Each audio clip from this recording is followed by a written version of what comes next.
All right, so I have a lot of slides, so hopefully we can get through all of these. Like I said, this is my first one, so I wasn't quite sure until I had it all put together. And Don goes, it's 3 slides per minute. On average, I have like 250 something, so if you do the math on that. So I chose the topic of the history of household appliances, and particularly the ones that were the businesses that sold them in Jackson County, all the way going back. And I tried to, do all the businesses in Jackson County. And some people didn't do a lot of advertising, so I apologize if I've missed anybody, because there were a lot of businesses out there selling appliances. So starting with refrigerators. This one is on display at the other museum. And Bonnie was telling me about this, and you can't really tell by looking at it, but it is completely wooden on the outside. So it's not, it's not one that you plug in, but it's for somebody that maybe they couldn't afford all of the electric appliances when they became available, so they had to choose. Do I get the new stove or get a refrigerator? Or do I get a refrigerator like this and still put ice in it? And I'm sure that probably cost a lot less than if they would have gotten an electric refrigerator. But it's painted over, so that's why you can't tell it's wooden. But I just encourage everybody to check that out at the other museum. We lived at what was known as the Carson House. We restored that for 5 years. And the reason why I'm telling you about this one is George Haight, who had grown up there as a boy, he told me the story about how when the Iceman would come, and if you look at the picture of the house, the Iceman would have parked in the driveway. Then he had to go all the way around to the right of the house, go around to the side, go through the back porch, came back around the other side, all carrying this heavy block of ice. And then when he was done, he was able to just hop over the railing to get back to his truck. But it was quite a chore for him to get that block of ice into that house. And even for us, as we lived there, it was really quite a chore to even carry groceries in there, because you could come through the front door, but then you had to walk through 3 rooms to get to the kitchen. If you parked in the driveway, you could come through the back entrance, which those would have been the maid steps. So you walked part way up those steps, then you had to duck, make the turn, all the way carrying these groceries up the stairs. Fortunately, Matt Winiger was like a teenager living behind us when I was pregnant with my second child. And I'd be trying to carry in these 6 gallons of milk, and he would come over, and carry all those groceries in for me all the time. So I was really grateful for that.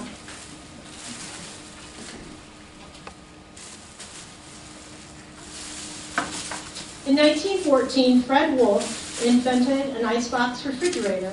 Previously, they were gas-powered or kerosene-powered. In 1924, 1924 is the picture of the refrigerator they have shown. And in 1923 was when the Frigidaire company began to mass-produce refrigerators. I know my grandparents always had a Frigidaire refrigerator, and they just referred to it as the Frigidaire. So I think that was pretty common back then. And the GE motor top refrigerators. By 1944, 85% of American households had a refrigerator. Today, 80% have one. So that's kind of interesting that it's dropped 5%. In the 1950s and 60s, they introduced self-defrosting models, automatic ice makers, magnetic strips on the doors to keep them closed tight. So I want to see a show of hands of anybody that had to get a new refrigerator because they used an ice pick to defrost their old one. Okay? How about a show of hands for those of you that continue to put empty ice cube trays back in the refrigerator before the ice makers? I wasn't the only one. This is a Ben-Hur freezer, and it was so heavy. What was the saying? It took 3 men and a boy to like move one of those out of the basement. And my husband can attest to having to haul a lot of those away. And towards those later years we were in business, we just said, if you got Ben-Hur, we're not getting it out of the basement for you. We're just not going to do it.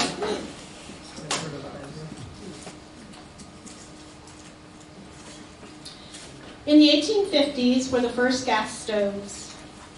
And then later, in the 1920s, there was competition between the gas and the electric ranges. And before that, there wasn't the competition because not many people had the wiring to be able to have an electric range or refrigerator, whatever. The one that's pictured there is a 1910 gas range model. I noticed in a lot of the advertisements that when I was looking at some of the really older businesses is that the ad would be something like, want an electric stove but don't have electricity? That's okay, we can wire your house. So I just thought that was kind of humorous. This one, Jackson Sentinel ad for Garland stoves. I can't quite make out, but I would assume it probably was sold by Ringlet Hardware. 40-inch ranges. This one, the 40-inch were quite popular way back in the day, and then of course then they started going with the standard 30-inch. Dishwashers, invented in 1850 by Joel Hooten, and he had used a hand crank. And then later, Josephine Cochran, she invented one. And her reason for doing that, she was a wealthy heiress, and she said she was sick and tired of her servants breaking her dishes. And she said, if nobody else is going to invent one, I'm just going to have to do it myself. In 1922 came the built-in dishwashers, and then by 1940 they had drying mechanisms.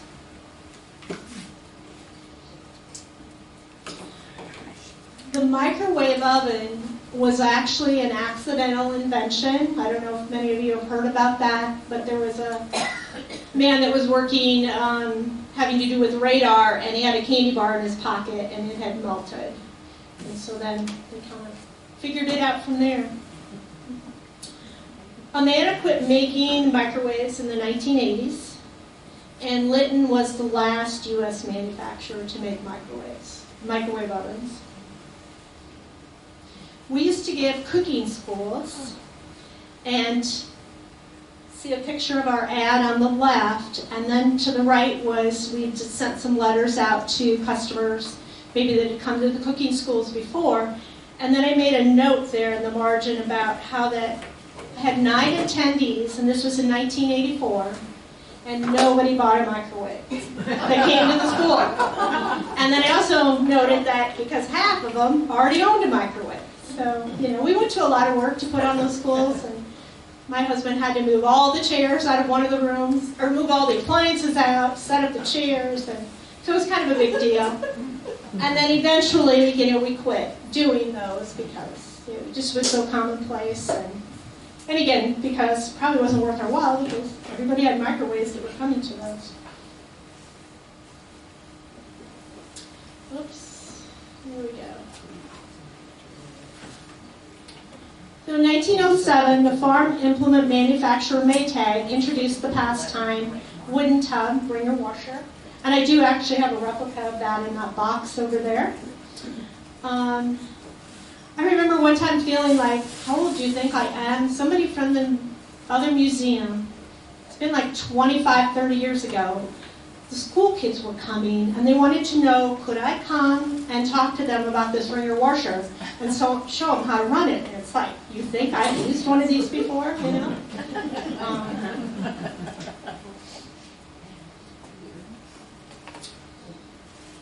This would be a washing machine ad. A lot of times back in the day with the wringer washers, the salesman would go to someone's house, drop off the washer, leave it there, week, 2 weeks, a month, whatever, and then come back. And one of our salesmen had been in the business for a long time, and that was his job. And he said he never had to ever pick one up because, they just always paid for it. But he had this story about, there was this one farm family, and the farm wife really liked her wringer washer, but evidently, and maybe this is too hard to believe, but they said that, washing her husband's coverall, at the end of after he'd gone through all this agitation, all that was left were the buckles. So we don't know what the mud and all that stuff was just holding it together. So it did a good job. In 1911, Whirlpool debuted as the Upton Machine Company, and they began producing electric motor-driven wringer washers, whereas before the gas-powered ones, they had to run the hose outside. And I think some people, though, had made an addition, some kind of, on their house so that they didn't have those fumes coming back in.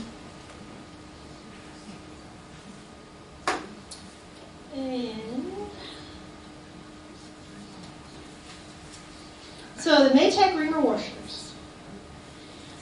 Not sure how many of you are aware of the attachments that you could buy for those.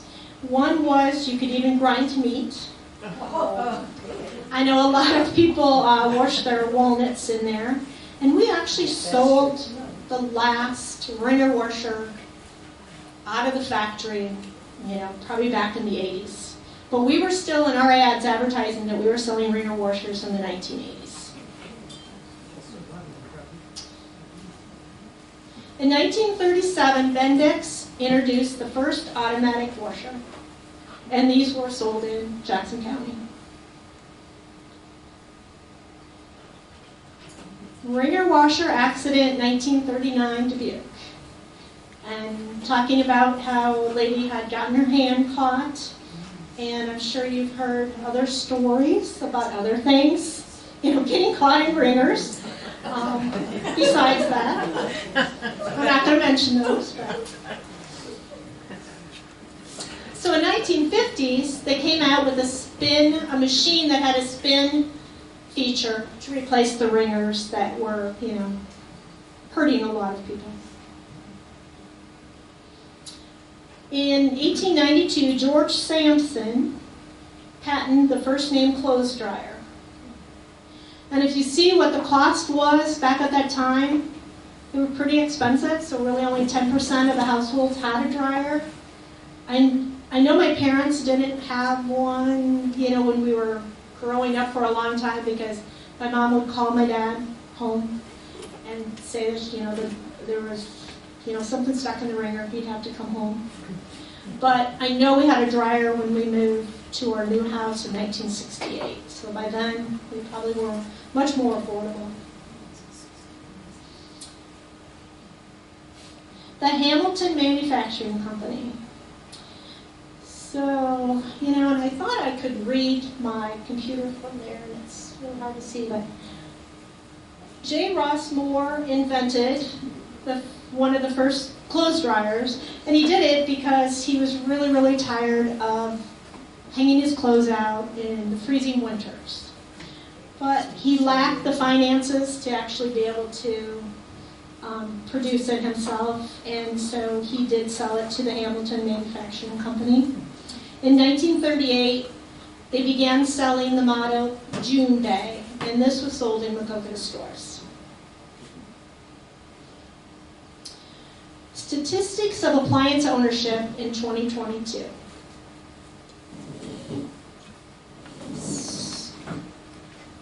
In the 1980s, the industry shipped $1.5 billion in goods and employed more than 14,000 people. Revenues tripled by 1990, and the industry was regulated by antitrust legislation. And at first I was kind of surprised to read about that, how the 80s were such good years, because in Jackson County, I don't think the 80s were, such great years, just with the high interest rates and the farm crisis.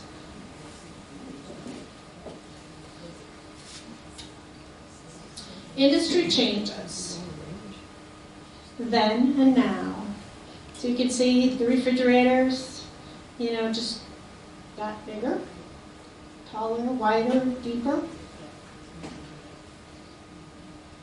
Did you notice back on that picture, they did have a refrigerator with that drawer in the center, so that really isn't new.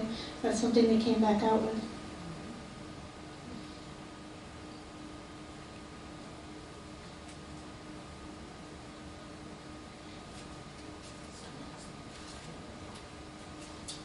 When we first started our business in 1980, in the inventory that we had bought from the bank was a 40-inch avocado electric range. I honestly thought I would never live long enough to sell that. Avocado was no longer popular, and 40-inch ranges were really not that popular either. So we had it for, I'm trying to think, maybe 10 years before we sold it. And would you believe the next week I could have sold 2 more avocado 40-inch electric ranges that they no longer made. So that's just the way it goes. Dishwashers. The newer ones now are quieter.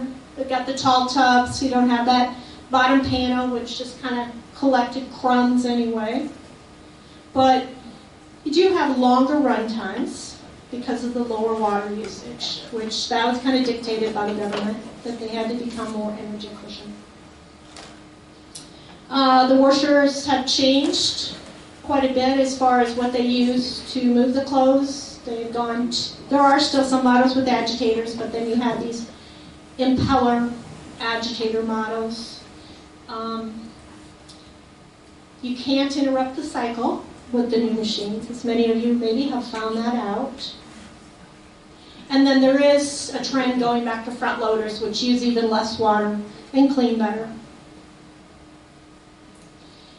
Along with the changes in the industry, there were unwanted changes, and we found out customers really missed their dials.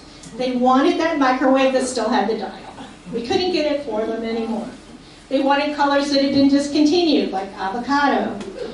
They wanted warm rinses on their washers, even though we were told to tell the customer it gets rid of the suds better. And I don't think most of you believe that. And I don't know, maybe it wasn't even true, but that's what we were told to say.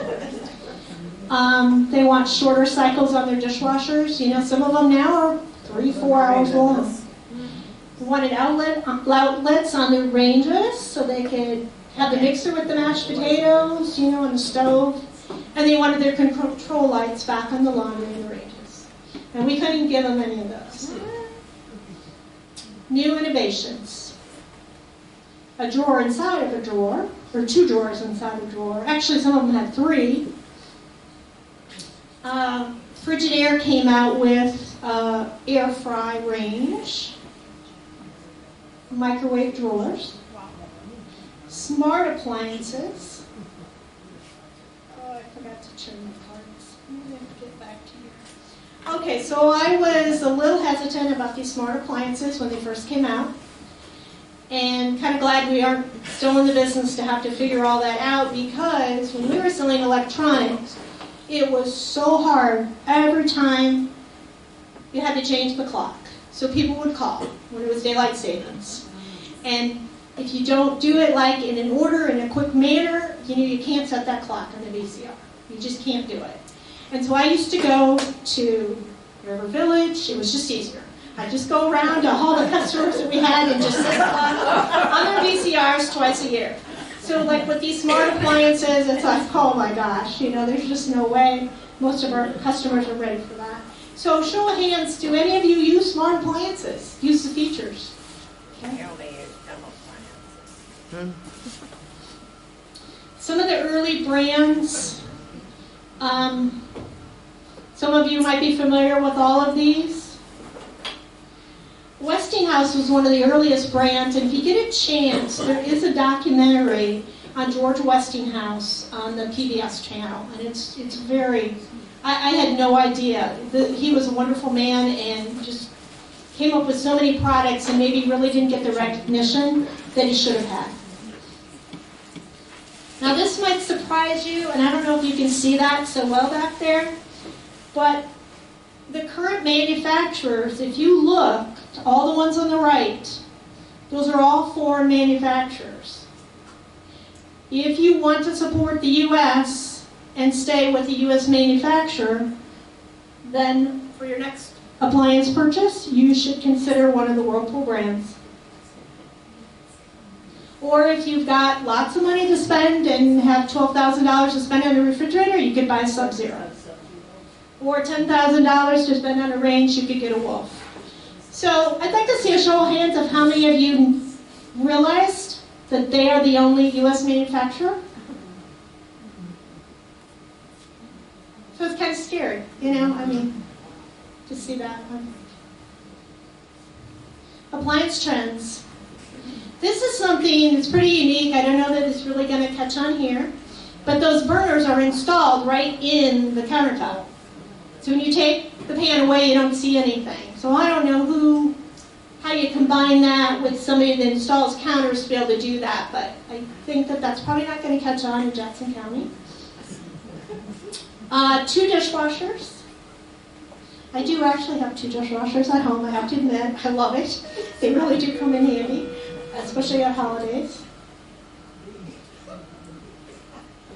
And ranges in all colors. Something like this, I don't know that, we maybe sold 1 commercial range like that in all the years we were in business, and one like this now costs like $10,000 range. So I think it's going to take a while for that to catch on here too. Dishwasher drawers, some people think they're great, other people don't really like that they're tall plates, just won't fit in there very well. Okay, show of hands. Who else does this? Yeah, nobody knows how to load a dishwasher in my family. My extended family, just nobody has figured that out yet. They just haven't. So I chose this date because this is the date that we started, which was 1980. And this was our competition in Macokota. So you can see there were a lot of stores then. We purchased our store. We purchased the inventory from the formerly it was Nickel. Bob Nickel had owned it. And then we also had competition in Jackson County and Bellevue and in Preston.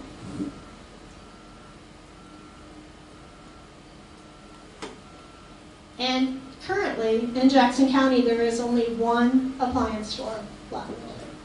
It's selling appliances, and they had purchased our business, but chose to go with their name, Appliance Solutions.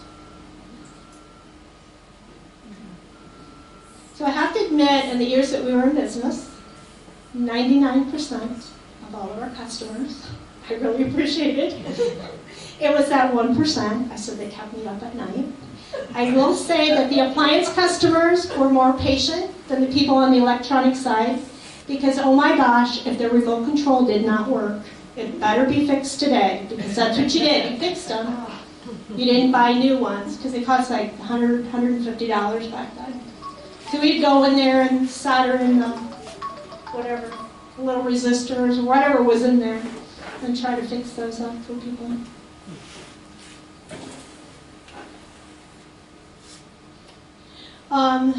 This was where we did business at our store, which is 117 South 2nd Street, just across from the library. And then in doing my research, I found out that there were a total of 5 different appliance stores that sold appliances out of that building. I didn't really find any other stores that had that many, so it really was a long-time appliance store. Businesses by category. So it's kind of the 1900s, might be a little bit before then, to 2020, which is when we sold our business. Now, this one just says appliance store. It was advertisements, different times in the yearbook. That's all it said, appliance store. So I'm really not sure. I know one of the advertisements for this was in the 1955 directory. But I couldn't find any other information on that. Don't know. And there was Bellevue Maytag. And I found an ad for that in 1940. And that was owned by A.J., it's either Teffy or Teefy, because it was spelled 2 different ways. Teefy? Was it Teefy? Okay. Capacious Appliance in Lamont. And I found ads for his business from anywhere from 1953 to 1973. Not sure if he was there earlier. And he sold Norge and GE. had trouble finding ads for a lot of the different businesses, so I found one finally for Jean Gerlach. It's from 1963. Actually, I found an ad for 1963, but this one is the 1970 part of the yearbook, and he sold door appliances. Mackey Maytag, does anybody remember that business? I found this from a 1936 ad, and it listed the owner as C.I.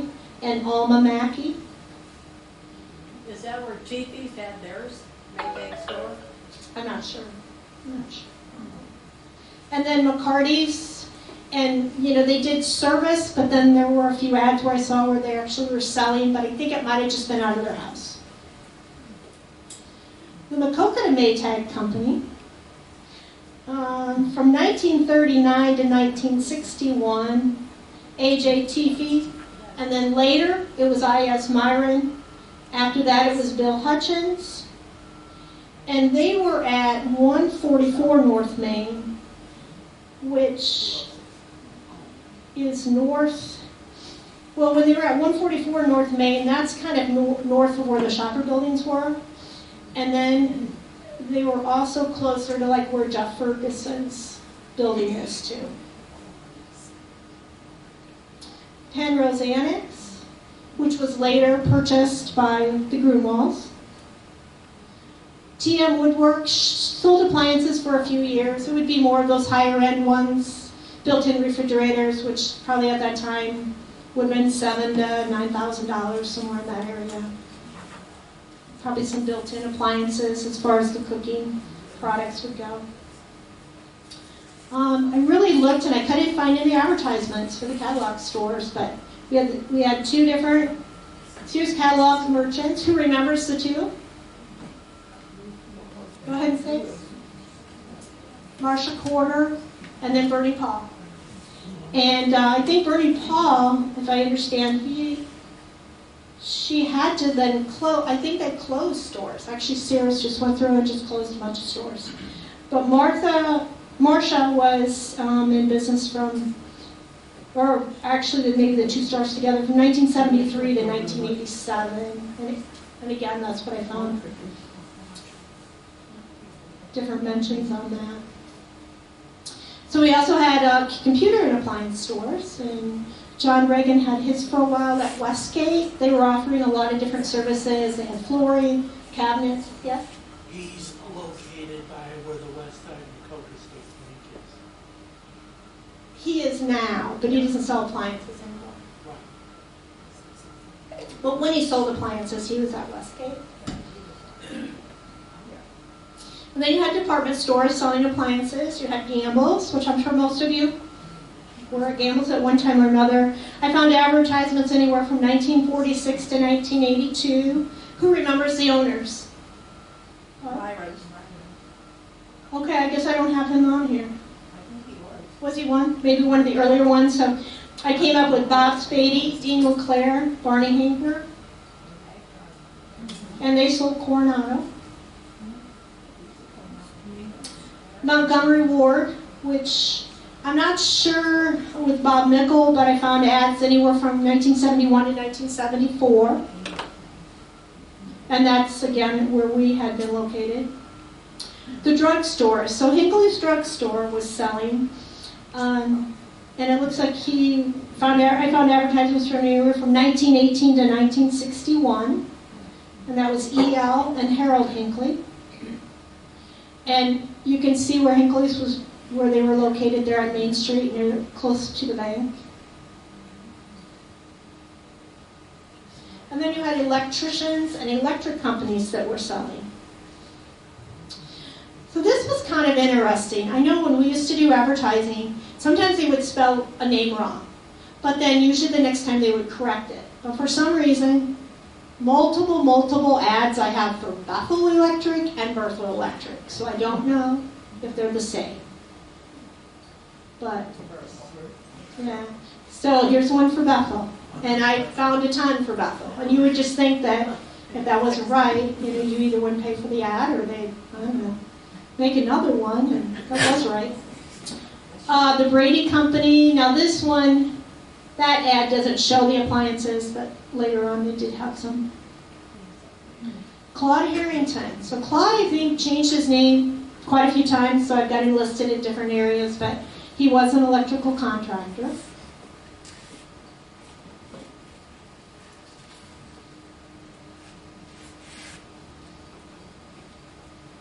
And here's another ad for Claude. And here are some appliances that he may have sold. If you notice the one with the popcorn, that would be a 40-inch range, and I did not know that you could pop popcorn in that.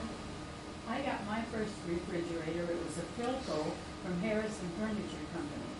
Oh, you did? Okay. I did not find them any listing where they had appliances. Okay, that's good to know.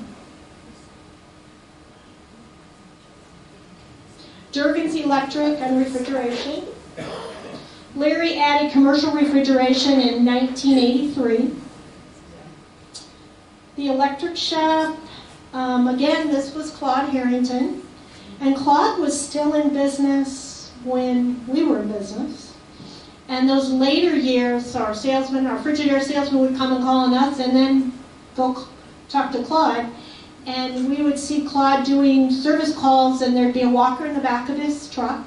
There'd be a young man driving, so I don't know if he was, showing him how to fix it, or if he's actually able, to get out there and do it himself. But I think he just really couldn't give it up. He probably really loved the business. Family Electric and Appliance. So I found some ads for them for 1960, 1961, located at 217 South Main in 1960, but in 61 they were at 121 South Main. Gene Jensen, in 1930 he sold Hot Point appliances and advertised automatic washers. K&K Electric in Bellevue. In 1966, I found an ad where they sold the TV and appliances. And we did, when we bought them out in, what year was that? 1989, I believe, we bought out their inventory. And then Kyle Electric in Bellevue also. PD Electric. Do you guys know who ran that?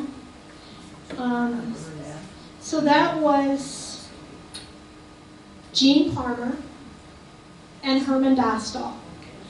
And the addresses that where those two places are located, one was, the one on Apple Street is where Jim's Grandma and Grandpa Beaton used to live. I'm not sure who lives there now, and the other one is like on the corner across from Little Bear Park. Marilyn Stass who lives there. But Bonnie or somebody thought that behind Marilyn's house is a building, and that might have been where they did business. Stickley, they did for a short time have appliances, and they had two different locations. Gail and Donna. And then I was kind of surprised to find a funeral director that sold appliances. And then furniture and appliance stores. There was, and again, an advertisement, it just said furniture and appliance store. So. Kravinox. And that was owned by E.E. Minor. And they sold Frigidaire and Westinghouse appliances. Macokota had a Furniture Mart. And that one was from the 1950 directory. And then Seaburgers. If you look at the two buildings in between the Hearst and, I guess what building do you call the one on the corner? Those two buildings, he was located in one of those two middle buildings. And it might even be one of the buildings where the Boy Theater is. The gas companies also sold appliances. So you had Bellevue Gas and Stove Company, and this is a 1950 ad. Virginia Till was the owner. Kind of surprised to hear that a woman, at that year, just kind of seems more like a business that you would definitely need men to help with that. I have a lot of advertisements for the butane gas company. So there were a lot of different addresses, a lot of different names. So I think that might have changed hands quite a bit. But this one had 2 different locations. And they sold some appliances you may not have heard of. In the 1952-53, they sold Odin gas ranges. They sold Serval gas refrigerators. And then the brand name was Universal Gas ranges and dryers. Another butane. And Ray's butane. Hayes's.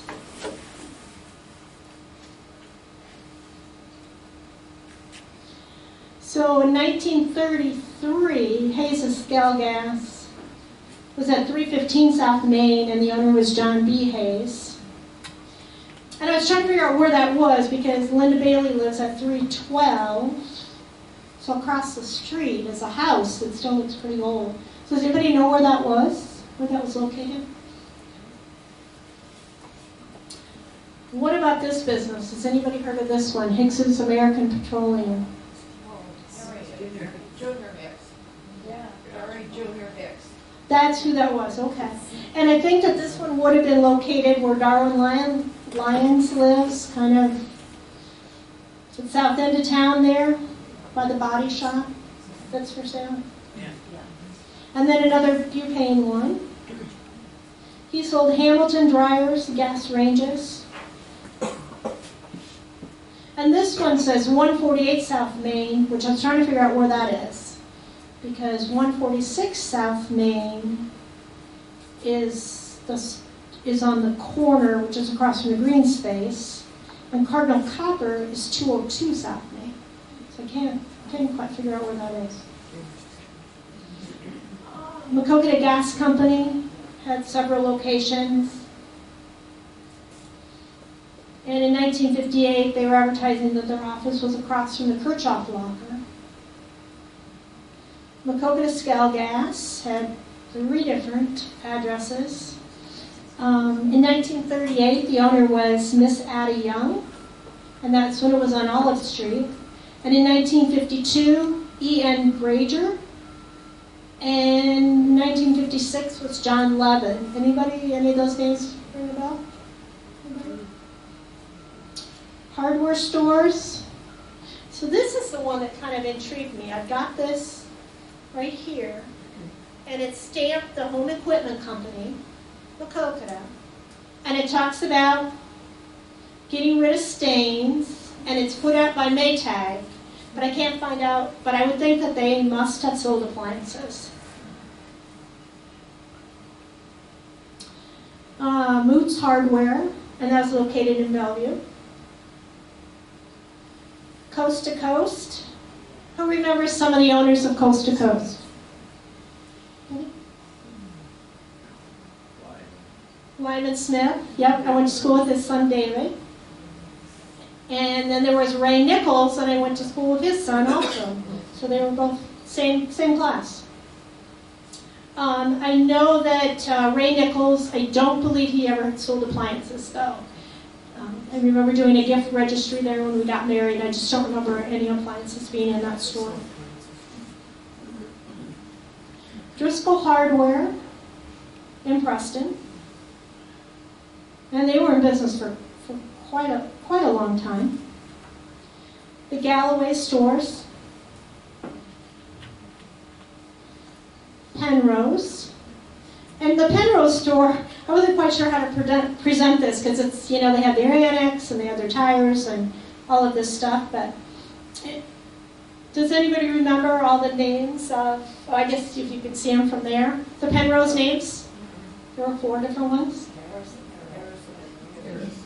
Harrison, Henry, and then there was Harold, or I guess there's just the 3, Harris, Henry, Harold, and then Roy Moorhead. son-in-law or brother-in-law, something like that. Hurl and Jansen in Zwingle. Hearst Produce. So it looks like they had a variety of things that they sold, appliances among them. And they were in Monmouth. And Bonnie remembers them. M&W OK Hardware, which was run by the Corneliuses.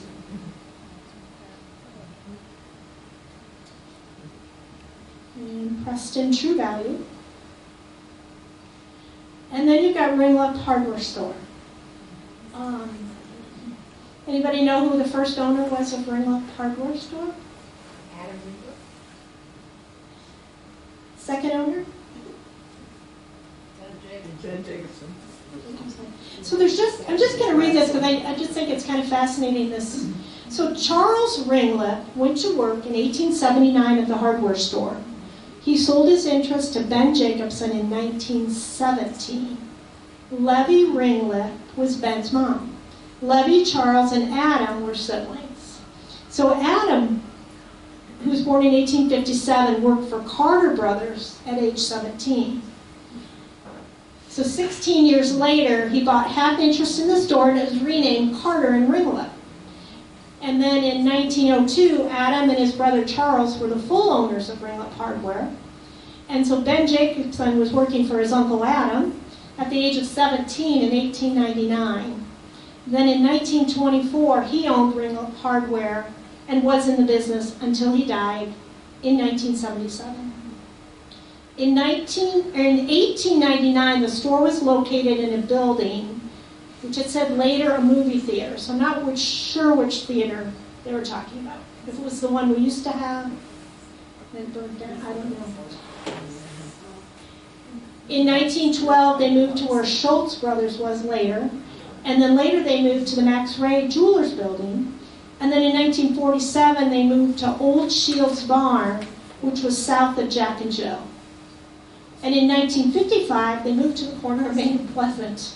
So, I don't know, it probably kept expanding. I mean, they just had so many products that they were selling. But there's a picture of Ringlip on the left. And you see it says Schultz Brother down below. Western Auto, who remembers who ran Western Auto? Dudley Yoakum, yep. And so I found advertisements anywhere from 1947 to 1978. So he was in business for quite a while. Then we have the implement dealers. There's an ad that's promoting, there's 4 different implement dealers advertising this refrigerator. Has anyone seen this before? You could buy a refrigerator at the implement dealer and order the wallpaper that you wanted to put on it.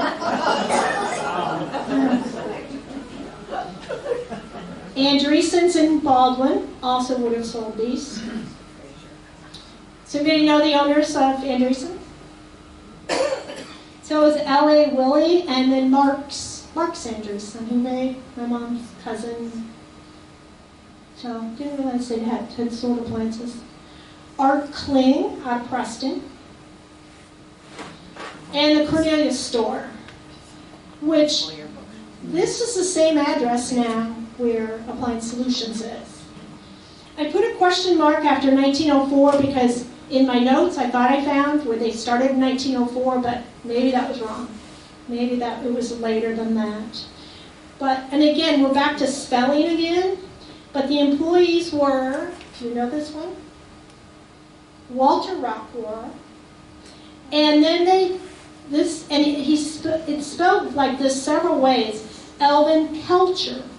Kelcher. But was it Kelchner? But then why would they, you know what I mean? Every ad, it said that for him. Had his name spelled wrong. Getz & Sons in Bellevue. Hanson Implement in Miles. Huss Implement. I couldn't find anything with Miles. They have a store in Lamont. Currently, I don't know if that's the same owner, if it passed on. Kuhnhaus in Preston used to sell. In 1955, they were selling the International Harvesters. And there was a Makokata Farmer in 1950. And Raider Brothers out of Bellevue. Millwright. You guys remember the Millwrights? And so the address for that was 207, which would be somewhere, I think that's the Moy Theater address now. And that's where they were. Okay. I think in this picture, I don't know if it's big enough for you to see, but George, I can't think of his name now. George Waters, yeah, it's pictured in there. And this would have been what they would have sold, the International Harvesters. Ray's service station in Zwingle, sold appliances. Zwingle Implement, also. And the music store. So that had a lot of different locations, and they eventually then sold the appliance portion of it to Jaegers, which then, went to A1 Appliance. Paint stores.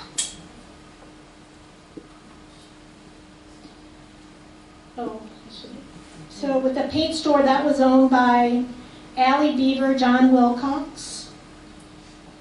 And then we've got plumbing and heating. I kind of found this one later, and so I got to stick it in there because I couldn't add another slide without messing up my notes here. But Hinkies did for a while sell dishwashers. And Bonnie doesn't remember that they sold appliances, but I found an ad. I can't find it again. I didn't take a picture of it.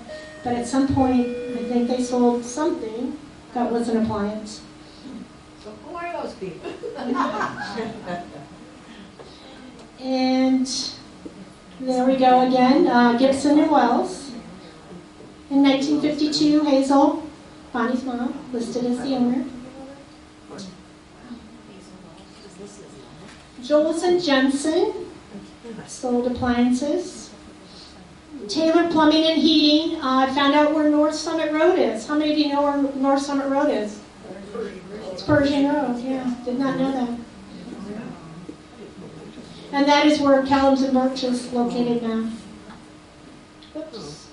I think I missed one. Did I go back? Okay. I went back to, what did I do? Well, that's, I didn't go through all these yet, did I? No. Okay. Huh. Okay. Didn't do the tire stores yet, did I? Man, I really went back too far. I clicked on the right instead of the left. It does make a difference, doesn't it? You can get back to where Yeah. Those are the ones we want to see. I know, these are I the ones I know. want to see. Okay. Shoot. Hey. Well, I'm going to get there. I need to start talking faster.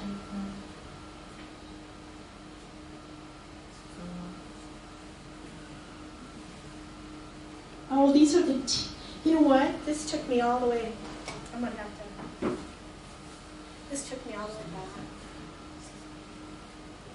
back.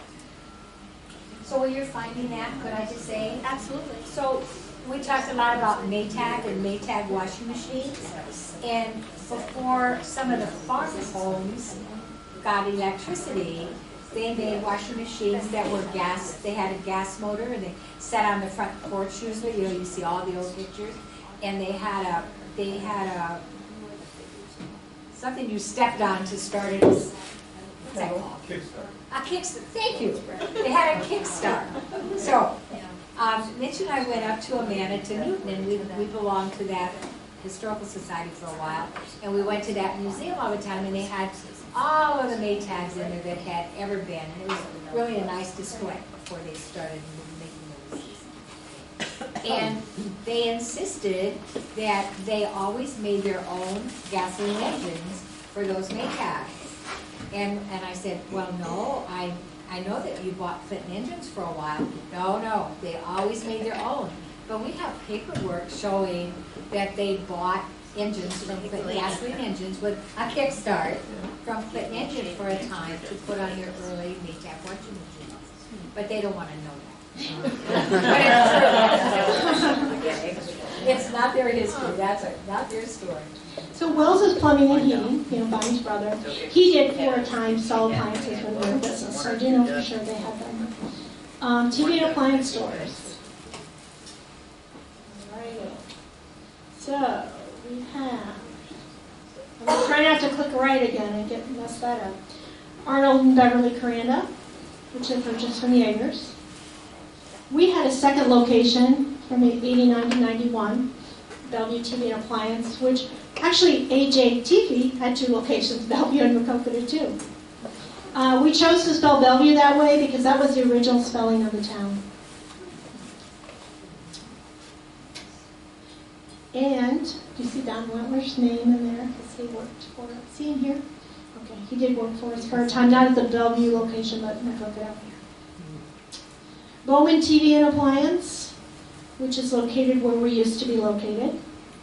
Gerlach's in Preston.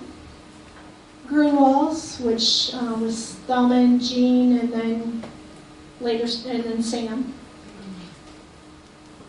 Hicks's TV and Appliance, located on the corner, which Brad Deary's parking lot is. And then we changed our name 5 times to go with what it was, we were selling or whatever to represent ourselves. The first year, it was Jim and his mom were working, and I was still in school. And one time at a career day later when I was teaching, I was talking about something, and somebody goes, "How did you get your job?" And I said, "I married the boss."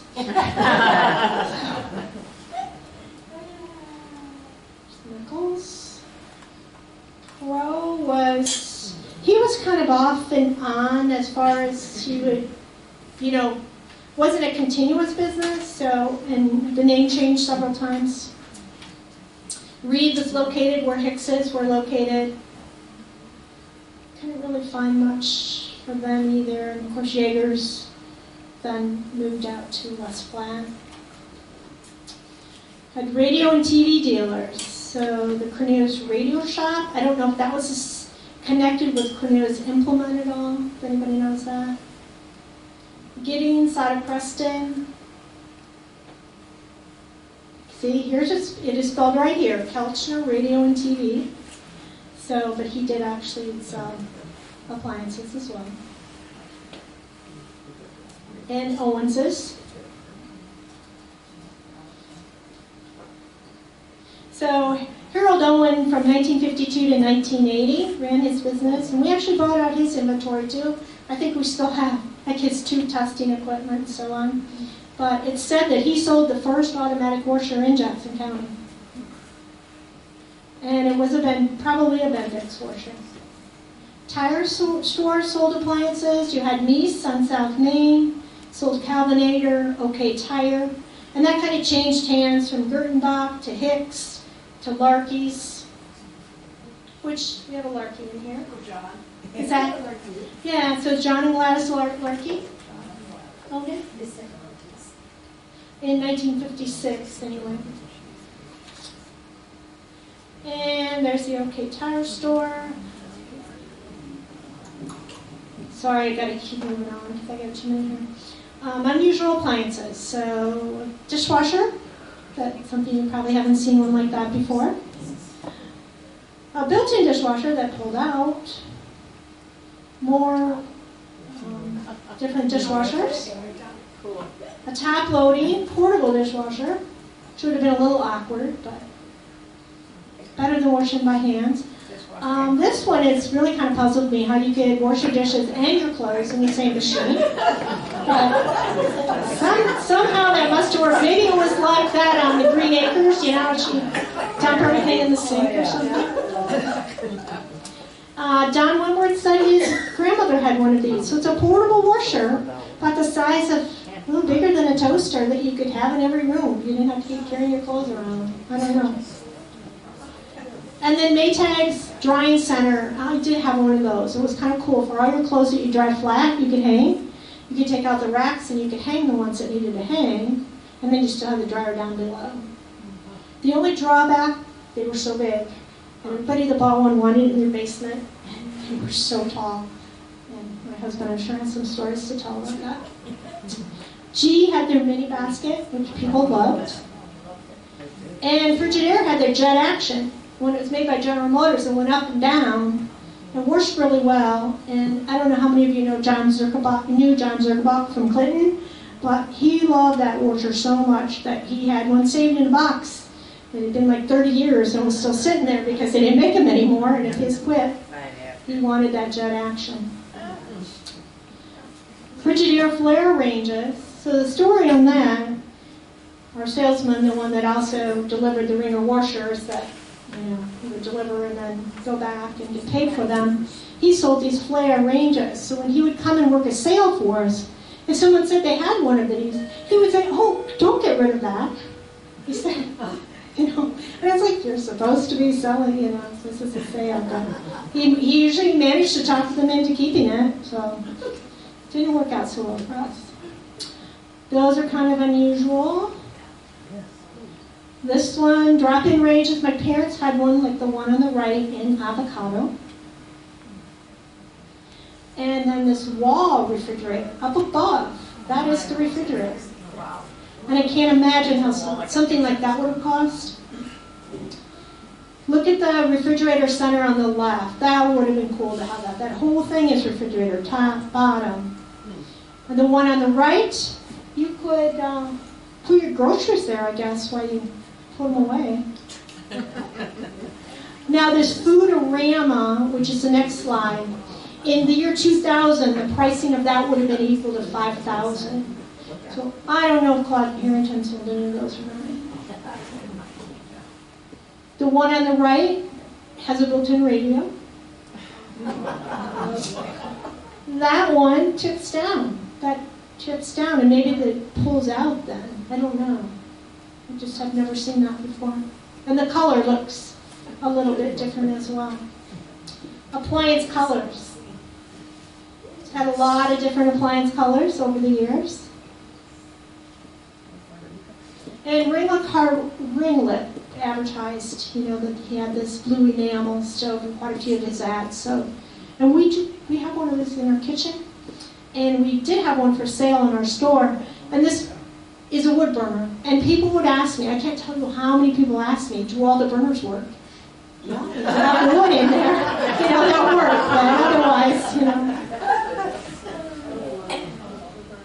Unusual ones. That one looks like that would have been fun to deliver and set up inside that hole. Never seen anything like that. And the pretty ears. I'm sure the women, but the husbands, the pink and the turquoise and more turquoise. 50s kitchens, lots of pink. Pink. And then we get to the ugly ears. Yep.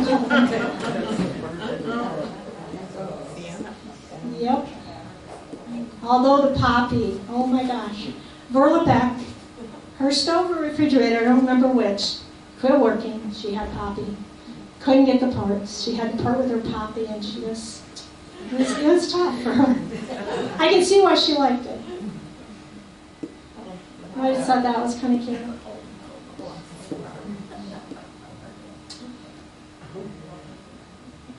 Kitchen through the decades. That would probably have been a high-end kitchen in the 1920s, looking at the size of the refrigerator. 30s, 40s. Mid-century. I kind of like those colors. Back to pink again in the 50s. Blue and green and jet. I think that's that jet action again. And the ugly ears.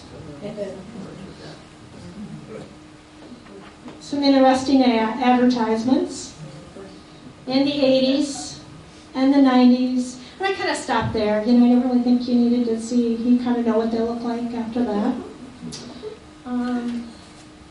So most. Oh, don't tell me I did that. Okay, no, I didn't do that again. So I was going to just briefly mention some of the most memorable in our business. One would be I opened up my husband's drawer and took out what I guess you would call granny panties. It's like underwear in his drawer, at the store.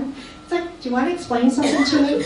Well, there was a woman that didn't think that her washer was cleaning quite right, so this is the article of clothing she brings in to show him that still has stains on it. And, yeah, so anyway, but they were,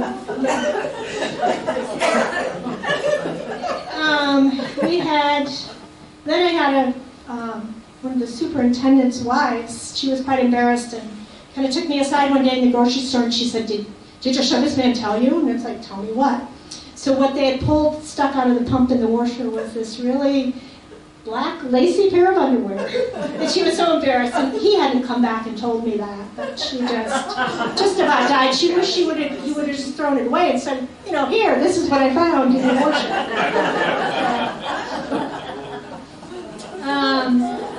And then I guess quickly tell you the story about our cat. We had a cat when we lived in the country, and somehow it had climbed up in the service truck, which I took into work that day, managed to stay in that truck all throughout all the service calls the whole day, and got off at a farm that we later figured out didn't have any dogs, all the other ones did.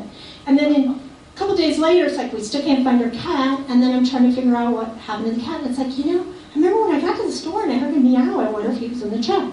And then I started calling all of the service calls that we did, and the last one that we did that day, I called, yeah. She goes, we've got a cat. So we get our cat back, but it doesn't end happy there. So we moved to town the next year, and I ran over the cat. Backing out of the driveway. I was happy to get the cat back, actually. I think we did not tell the kids the whole story. What happened to the cat? The other thing is, with my father-in-law being Bill Mayberry, there's certain products he thought we should sell in the store, and one was lawnmowers. So we had this electric lawnmower that, nobody wanted, this electric lawnmower. So sometimes you'd put your, doggy stuff that you couldn't sell on the auction show. And we would say, tell them it's electric, make sure they know it's electric. And it would get bought, people would come in, and they'd say, but I don't want an electric lawnmower. And it's like, that's what you bought. But then, we'd have to, give them their money back, and then put it on the auction show again, and I don't know whatever did happen to that electric mower, but I kind of gave up after the third or fourth time on the auction show. I don't know if any of you tried to buy that at one time, back in the 80s, but... So, just some things on longevity. We did a lot of name changes. We kind of sold what was popular at the time. We sold things like vacuum cleaners and kerosene heaters. And story about the kerosene heaters. We were having trouble with the companies in town selling kerosene that maybe would get some moisture in it, and so then the wicks wouldn't work right. So we started selling kerosene as well. I had to go back to the back room, pump the kerosene. It was really cold back there. And we had this one customer. You guys remember George Haylock? And he would come in for kerosene. He drove a really nice, I think it was a Cadillac. He would set that right on top of his seat. And stuff would be spilling out and stuff. Just kind of surprised about that. We sold satellite dishes, and among other things. Did a lot of advertising. These actually are Maytag advertising testimonials. It was great when we had Maytag because they really did do a good job with their advertising. So I want to get to this part. So does anybody know what his name is? The Maytag man. I know, but what is his name? Yes, Jesse White. How do you know that? He was in a movie last night I watched. So how many old lonelies were there? 3? 5? 3. Who is it, 3? 5? Okay. Anybody else want to guess? 5? 5. Also? Okay, so some of you are right. There are actually several different answers to this. Okay, does anybody know his name? Gordon Joe. Yep. And his?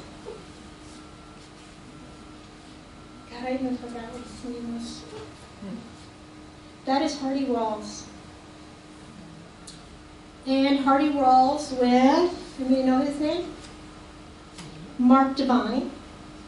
And then we have Clay Jackson. And the newest guy is Colin Ferguson. And he started in 2014. Now, there are several right answers to that, because technically the one was an apprentice, so maybe he really wasn't old lonely. And this guy technically was like the washer machine. He was the refrigerator. He was, if you saw any of those ads, you know what I'm talking about. When the Farmer magazine came out, we were asked to do some creative ads, and so we came up with some things like this. And the one on the right, my feet are not dirty. That was a last minute thing. They had me take my shoes off, but you know how the purple of the ink. I've had people say, well, you could have washed your feet, but they were clean. So in the beginning, when we did advertisements, we had, this is literally cut and pasted. You cut what you wanted out of something and you pasted it on, and you give it to the newspaper that way. The later years, of course, we got the pre-made ads.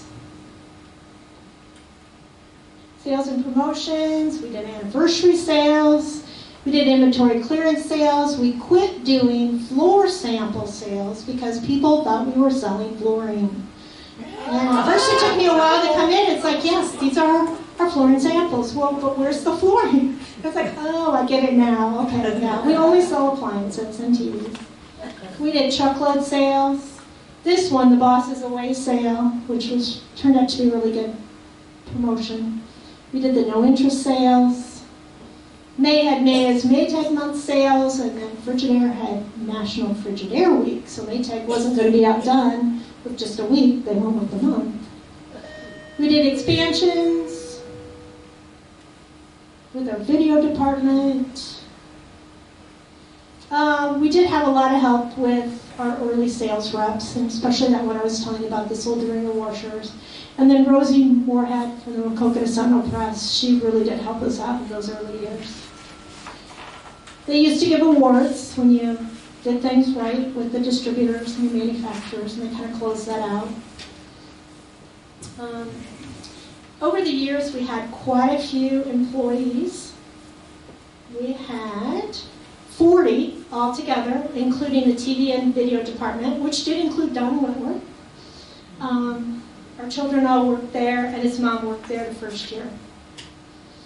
What I don't want to forget to mention, I was almost going to play with this a little bit, but then I thought I didn't want anybody to get mad at me.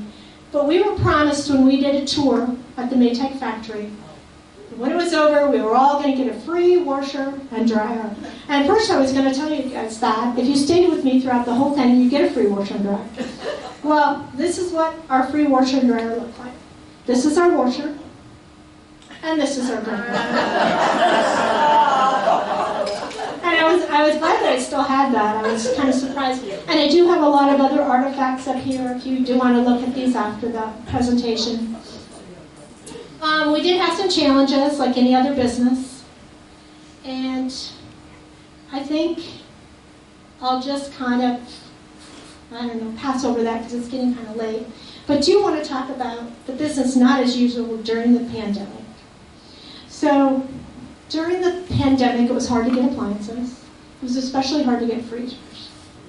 I was determined to get freezers. And I figured it out. And it's like no one else did.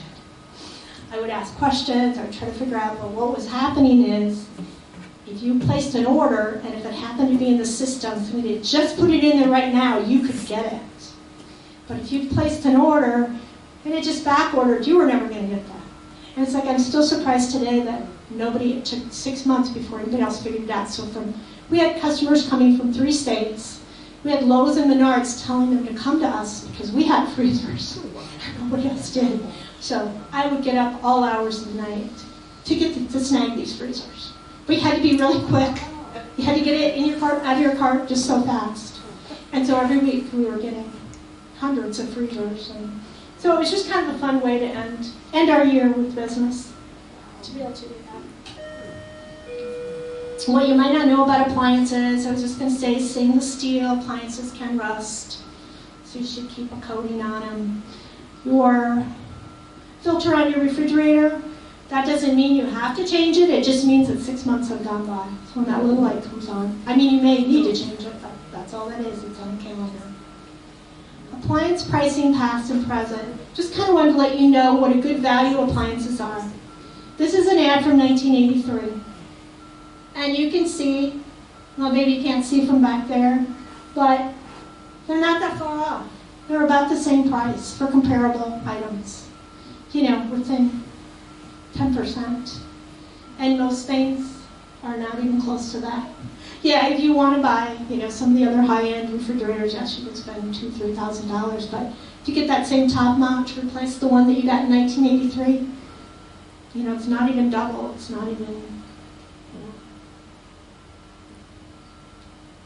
And I think that's it. Thank you for sticking with me.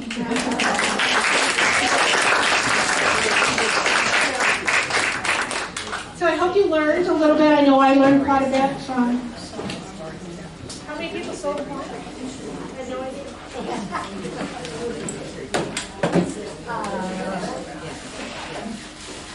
So that was fun. I think we're going to invite her back again. Yeah. Thank you so much for coming.